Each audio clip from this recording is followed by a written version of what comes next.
Assalamualaikum warahmatullahi wabarakatuh. Perkenalkan, nama saya Devi Ekayanti Sagita. Saya CGP Angkatan 7 dari Kabupaten Pasaman Barat. Saya berasal dari SMP Negeri 4 Kota Balingka. Hari ini saya akan mewawancarai kepala sekolah di sekolah saya sendiri, yaitu Bapak Iin Nandes, SPD SST, tentang bagaimana pengambilan kebijakan dalam mengambil keputusan selama beliau bertugas di sekolah ini. Baik, saya mulai saja. Assalamualaikum warahmatullahi wabarakatuh, Pak. Terima kasih Bapak sudah bisa mau meluangkan waktunya untuk saya wawancarai. Mungkin hari ini pembicaraan kita agak lebih padat. Ini mengenai bagaimana cara Bapak sebagai kepala sekolah di sekolah ini dalam mengambil kebijakan untuk membuat suatu keputusan pada kasus-kasus yang terjadi di sekolah. Pertanyaan saya yang pertama, Pak, selama Bapak bertugas di sekolah ini, bagaimana Bapak dapat mengidentifikasi kasus-kasus yang menurut Bapak itu bisa dikategorikan sebagai dilema etika atau bujukan moral? Silahkan, Pak. Oke, terima kasih atas pertanyaannya yang diberikan kepada kami. Namun sebelum kami menjawab pertanyaan yang pertama, kami ingin memperkenalkan diri. Kami adalah kepala SMP 4 Kota Balingka. Baru tahun kedua di SMP 4 Kota Balingka. Jadi ucapan terima kasih kami ucapkan atas kehadirannya calon-calon guru penggerak kita. Mudah-mudahan dapat memajukan Pasaman Barat khususnya. Tentang pertanyaan pertama, bagaimana cara mengidentifikasi dilema etika atau rujukan moral yang sering kami jumpai di sekolah. Di antara yang dua itu adalah dilema etika, di mana ada dua kasus yang sama, dua-duanya sama baik. Jadi kami agak bingung mencari solusinya, tapi alhamdulillah selama ini kita dapatkan solusinya. Mungkin. Kalau begitu, Pak, yang Bapak lihat selama Bapak bertugas di sini, bagaimana cara Bapak dalam menjalankan pengambilan keputusan di sekolah ini, terutama pada kasus-kasus di mana ada dua kepentingan yang sama-sama benar atau sama-sama mengandung nilai kebajikan? Cara mengambil keputusan di dalam dua kasus yang sama-sama benar. Yang pertama, kami mengajak guru beserta siswa untuk mendiskusikan apakah ini kasus benar dua-duanya. Contohnya, ada siswa kami yang terlambat. Setelah kami identifikasi, kami tanya, ternyata mereka terlambat akibat membantu orang tua mereka. Ada yang membantu berdagang, ada yang membantu mengurus adiknya di rumah. Jadi kami adakan dulu diskusi dengan guru. Kami telusuri apakah alasan yang disampaikan oleh siswa itu benar atau tidak. Baik, Pak, berarti dari kasus-kasus yang ada pada siswa di sekolah ini ternyata banyak yang mengandung dilema etika, ya, Pak. Selanjutnya, ini yang mau saya tanyakan, dalam Bapak mengambil keputusan tersebut, Bapak merasa di dalam kasus itu ternyata dilema etika sering banyak muncul. Kira-kira apa langkah-langkah atau prosedur yang biasanya Bapak lakukan sebelum Bapak mengambil keputusan?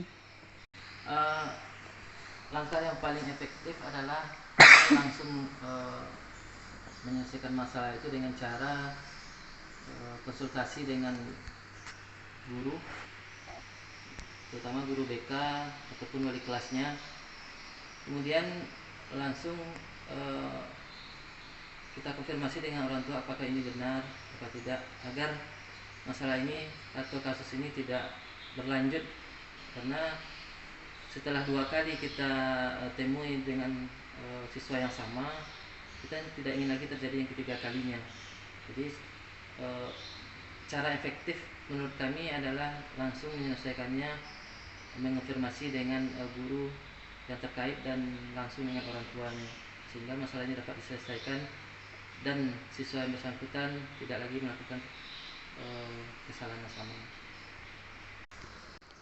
Selanjutnya Pak, dalam Bapak mengambil keputusan pada kasus-kasus dilema etika yang terjadi di sekolah, bagaimana Bapak bisa menentukan hal-hal apa saja yang Bapak anggap memang efektif dalam pengambilan keputusan yang Bapak lakukan selama ini?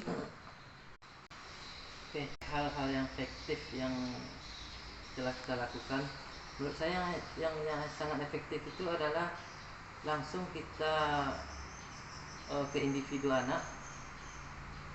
Setelah kita ada diskusi dengan guru, kita langsung turun ke lapangan, mengidentifikasi apakah itu benar, dan langsung berdiskusi dengan orang tuanya. Nah, kita minta sama orang tuanya jika seandainya ini bisa diselesaikan dengan mereka sendiri, maka pada saat itu kita anggap kasus sudah selesai. Tapi seandainya jika nanti orang tuanya minta bantuan pihak sekolah, maka kami untuk mengambil tindakan sesuai dengan peraturan yang berlaku di sekolah. Baik Pak, terima kasih untuk jawabannya. Ini pertanyaan selanjutnya. Dari yang Bapak sampaikan tadi, kira-kira apa saja hal-hal yang Bapak anggap selama ini sebagai tantangan dalam Bapak mengambil keputusan pada kasus-kasus dilema etika yang terjadi di sekolah? Hal apa saja menjadi tantangan selama yang kami alami?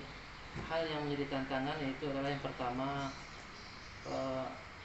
kurang jujurnya si anak dalam menyampaikan masalah yang dialaminya. Jadi kalau siswa itu tidak jujur pada kami, tentu kami sulit untuk mencari keputusan, untuk mengambil keputusan. Kemudian yang kedua, jika si anak jujur dalam menyampaikan kasusnya, maka tantangan kedua adalah orang tua. Orang tua yang mungkin dalam tanda kutip menganggap apa yang dilakukannya terhadap anak itu benar, tapi berdasarkan aturan sekolah tentu itu salah, walaupun dalam konteksnya membantu orang tua benar. Nah, itu mungkin tantangan yang terberat yang kami hadapi. Berarti dalam tantangan ini memang banyak ya Pak. Ternyata pengambilan keputusan itu tidak bisa dilakukan secara cepat. Berarti ada faktor-faktor yang akan dipertimbangkan dulu. Selanjutnya nih Pak, bila seandainya ketika ada kasus dilema etika terjadi di sekolah, dan di saat itu pun Bapak diharuskan untuk melakukan tugas di luar, apa yang Bapak lakukan dalam penyelesaian kasus tersebut? Apakah Bapak langsung menyelesaikannya di tempat, atau mungkin Bapak memiliki jadwal dulu untuk menyelesaikannya? Lalu, bagaimana bentuk atau prosedur yang Bapak jalankan untuk kasus tersebut? Untuk jadwal tertentu mungkin kami tidak ada. Kenapa? Karena kasus yang dialami kan tidak terjadwal. Kadang-kadang dalam satu hari itu ada yang tidak ada kasus sama sekali. Kadang-kadang satu hari itu ada 1 atau 2 kasus, malah kadang lebih. Nah, jadi memang tidak ada jadwal tertentu untuk menyelesaikan kasus itu. Namun jika seandainya terjadi kasus demikian, kami mungkin langsung menangani agar tidak berlarut, agar tidak terjadi kesalahan yang sama lagi di masa yang akan datang pada siswa yang bersangkutan. Gitu. Berarti dalam pengambilan keputusan itu memang Bapak selesaikan langsung di tempat ya Pak.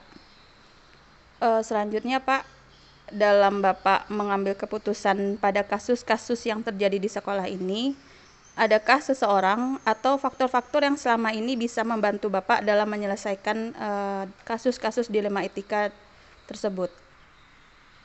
Ada bukan seseorang tapi banyak orang yang dapat membantu, terutama para guru dan tenaga kependidikan yang lain seperti TU, penjaga sekolah. Kemudian juga komite sangat berperan dalam menyelesaikan masalah itu. Jika seandainya kami butuh informasi lebih lanjut, maka kami akan bertanya-tanya dengan komite ataupun TU dan penjaga sekolah. Selain dari guru yang telah membantu melaksanakan pemecahan masalah dari kasus tersebut. Terima kasih Pak. Ternyata jawabannya saya sudah bisa memahami apa dari jawaban yang Bapak berikan. Ini Pak terakhir pertanyaan dari saya.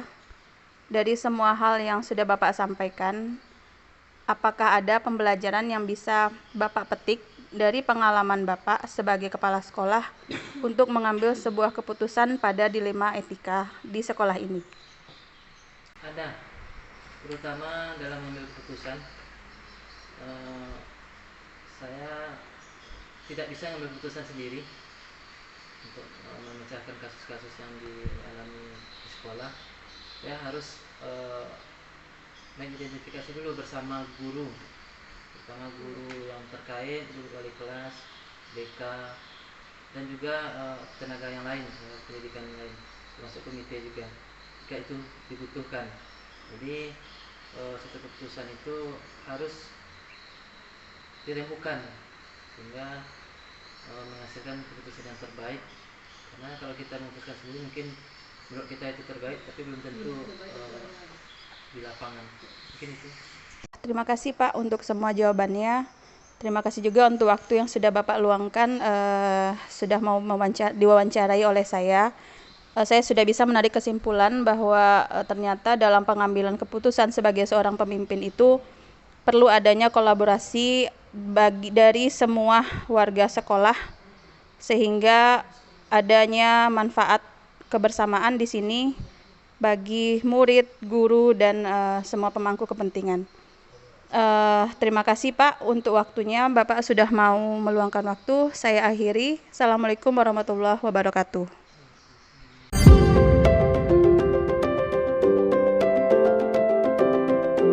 Assalamualaikum warahmatullahi wabarakatuh. Perkenalkan, nama saya Devi Ekayanti Sagita. Saya adalah calon guru penggerak dari Angkatan 7 Kabupaten Pasaman Barat. Hari ini saya akan melakukan wawancara dengan Kepala Sekolah dari SMP Negeri 3 Ampe Nagari, Ibu Rida Iswarti Ditra, SAG. Assalamualaikum warahmatullahi wabarakatuh, Ibu. Waalaikumsalam warahmatullahi wabarakatuh. Sehat Ibu? Alhamdulillah, berkat doa sehat. Ya, maaf ini Bu, hari ini saya mungkin agak mengganggu Ibu di waktu Ibu istirahat untuk melakukan wawancara mengenai cara Ibu sebagai kepala mengambil keputusan dalam menyelesaikan kasus-kasus yang ada di sekolah Ibu. Apakah bisa saya mulai Ibu?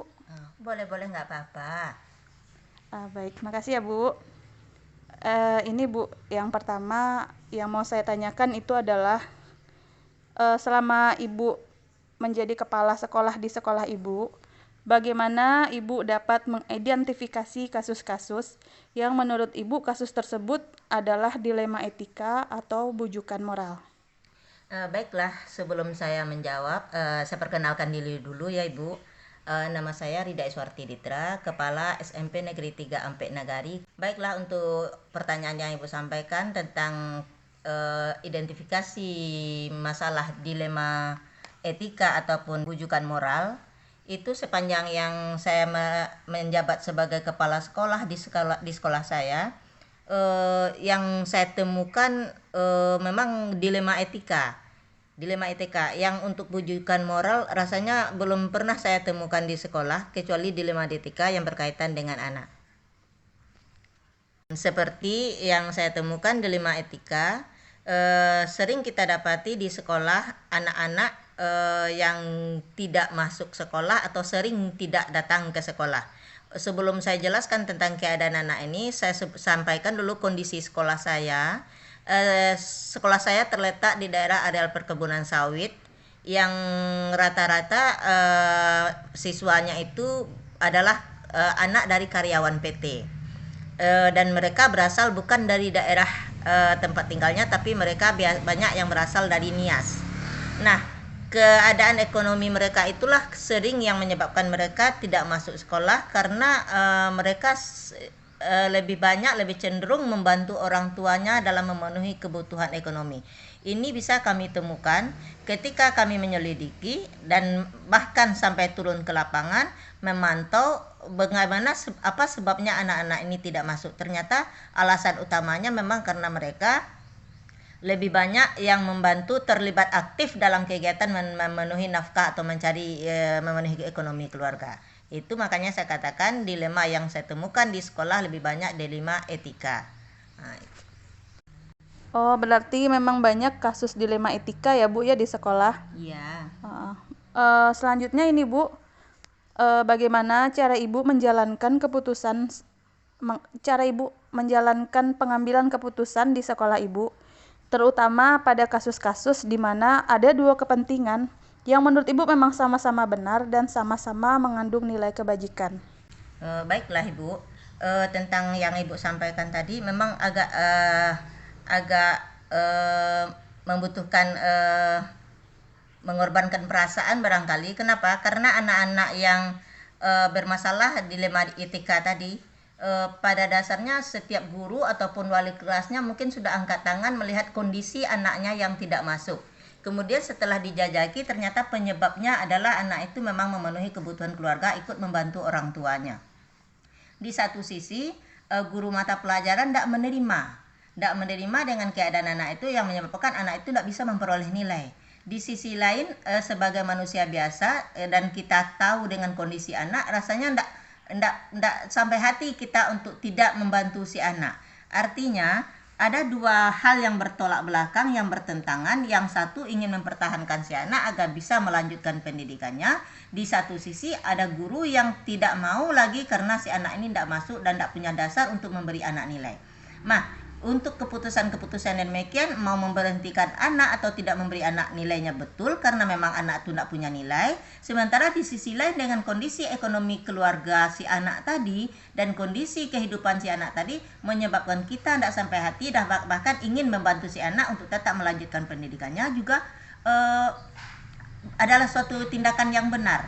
Jadi dalam mengambil keputusan kita di sini melihat seberapa besar nilai mudarat dan seberapa besar nilai manfaat dari keputusan yang kita ambil.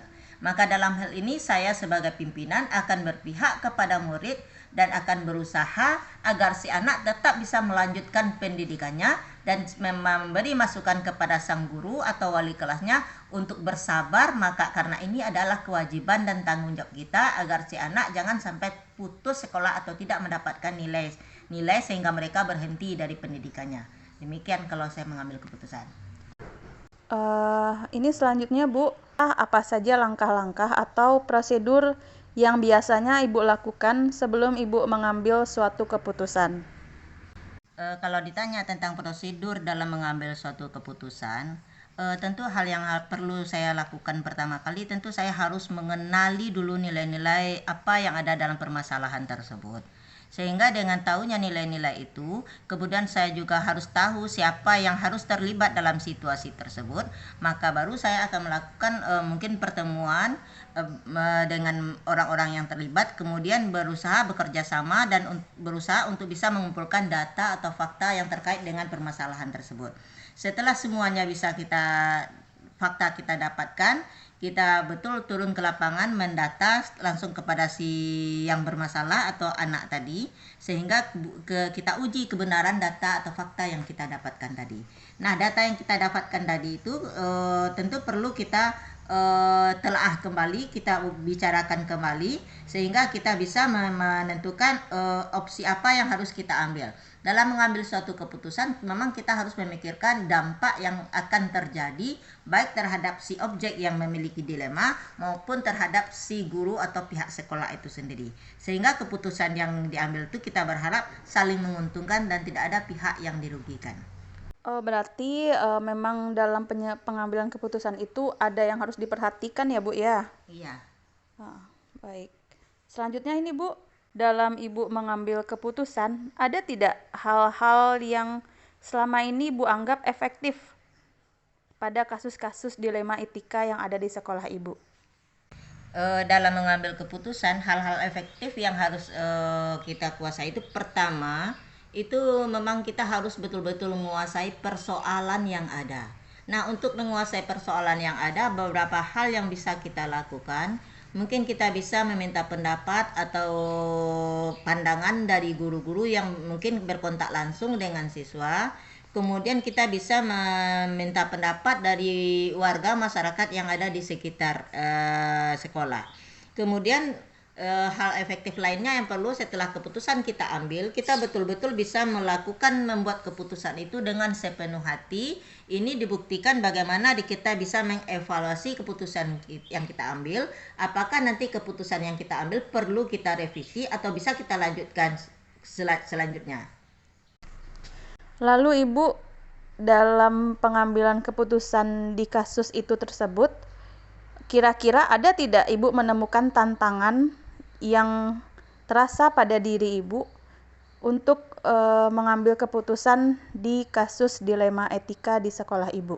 Oh, sudah pasti akan banyak tantangan yang kita hadapi karena kasus yang kita hadapi adalah kasus siswa, dan siswa ini lebih banyak berhubungan dengan guru mapel atau wali kelasnya. Nah, ketika kita mau mengambil keputusan, bisa jadi kita akan bertemu dengan keputusan yang bertentangan dengan guru bidang studi yang mengajar siswa tersebut. Nah, disinilah dilema yang betul-betul kita hadapi, bagaimana kita bisa menyelamatkan siswa kita, kemudian kita bisa membawa dan mengajak guru kita untuk bisa sama-sama menyelamatkan siswa. Walaupun pada dasarnya batinnya tidak menerima ketika kita membela dan menyelamatkan siswa tersebut. Nah, itu tantangan terbesar yang kita hadapi dalam mengambil keputusan tersebut. Ternyata menjadi kepala sekolah itu memang banyak tantangannya ya Bu? Oh, iyalah, kita berhadapan tidak hanya dengan guru tapi dengan siswa dan dengan masyarakat sekitar juga. Iya benar. Ini Bu, soal yang selanjutnya, apakah Ibu memiliki jadwal tertentu dalam menyelesaikan kasus dilema etika? Apakah Ibu langsung menyelesaikannya di tempat atau mungkin Ibu membuat dulu jadwal untuk menyelesaikannya? Seandainya Ibu lakukan itu, kira-kira apa bentuk atau prosedur yang akan Ibu jalankan? Baiklah, kalau terkait dengan jadwal penyelesaian masalah dilema etika yang ada di sekolah, pada dasarnya kita tidak punya jadwal karena yang namanya kasus itu tak terjadwal. Tapi seandainya di suatu saat kita dihadapkan pada dilema etika, kemudian di sisi lain ada pula tugas penting yang harus kita selesaikan sebagai pimpinan di luar, maka sebagai kepala sekolah memang kita mengakui kita pimpinan sebuah sekolah, tapi kita tidak sendiri karena kita memiliki tenaga-tenaga yang akan membantu kita seperti wakil kesiswaan ataupun wakil kurikulum, dan juga untuk penyelesaian masalah ada guru bimbingan dan konseling. Nah, kalau seandainya bertepatan waktunya untuk penyelesaian masalah dengan tugas luar yang harus kita selesaikan, maka kita akan bisa melaksanakan tugas berbagi tugas. Maka saya sebagai pimpinan mungkin akan menyelesaikan tugas sebagai pimpinan di luar, dan guru yang bertugas di dalam, wakil kepala sekolah dengan guru BK, dia juga akan bisa menyelesaikan permasalahan yang ada di dilema etika di sekolah. Dan seandainya hal itu tidak tercapai, tidak bisa diselesaikan, maka untuk waktu yang lainnya baru kita selesaikan secara bersama-sama. Berarti Bu, dalam penyelesaian kasus ini ada tidak seseorang atau faktor-faktor yang selama ini bisa mempermudah atau membantu Ibu dalam pengambilan keputusan pada kasus-kasus dilema etika di sekolah? Oh, ada. kita kan tidak sendiri di sekolah. Ada wakil, ada guru BK, dan bahkan ada wali kelas, kemudian dibantu oleh guru-guru mapel yang lainnya. Yang intinya kita bikin konsekuen, kita harus konsekuen kerjasama sesama guru, bahwasanya apapun yang terjadi di sekolah kita selesaikan secara bersama-sama. Yang intinya kita harus menomorsatukan siswa. Ini sudah sampai di soal terakhir. Dari semua yang sudah Ibu sampaikan tadi, ada tidak pembelajaran yang bisa Ibu petik dari pengalaman-pengalaman Ibu yang luar biasa tadi dalam mengambil keputusan dilema etika di sekolah Ibu? Oh, tentu saja ada, Bu. Karena apapun yang terjadi di sekolah, apapun kasus yang terjadi di tempat lingkungan sekolah kita, kita harus tahu bahwa semuanya itu harus kita perhatikan dengan baik, dan kita memang sama-sama berprinsip bahwa apapun yang kita lakukan harus berpihak dan berpusat pada anak. Artinya kelangsungan pendidikan anak sampai menamatkan pendidikannya di sekolah itu adalah modal utama sehingga anak bisa menyelesaikan tepat waktu. Wah, jawaban Ibu luar biasa. Ini memang jadi kepala sekolah yang bisa dijadikan panutan bagi saya. Seandainya nanti saya bisa menjadi seperti Ibu juga memimpin suatu sekolah. Terima kasih Ibu untuk semua jawabannya dan waktunya. Sama-sama. Mudah-mudahan semua yang Ibu berikan ini bisa jadi inspirasi juga bagi saya di masa yang mendatang. Amin ya rabbal alamin. Saya tutup ya Bu. Iya, enggak apa. Terima kasih. Assalamualaikum warahmatullahi wabarakatuh. Waalaikumsalam warahmatullahi wabarakatuh.